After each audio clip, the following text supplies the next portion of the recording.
এই যুদ্ধবিধ্বস্ত পরিস্থিতিতে ভারতের বিদেশমন্ত্রী ডক্টর জয়শঙ্কর ছুটে গেছেন ইউএইতে, ইউনাইটেড আরব এমিরেটসে।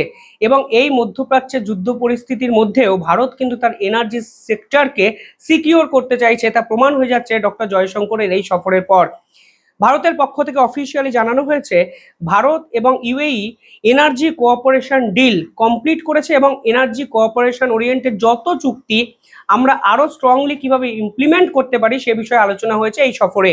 দ্বিতীয়ত, এক্সপ্যান্ডিং ট্রেড অর্থাৎ ব্যবসা বাণিজ্যকে আরো মিডল ইস্টে কিভাবে এক্সপ্যান্ড করা যায়, স্পেশালি মধ্যপ্রাচ্যের ইউএইতে এক্সপ্যান্ড করা যায়, সেই আলোচনা দুই দেশের মধ্যে কিন্তু করা হয়েছে।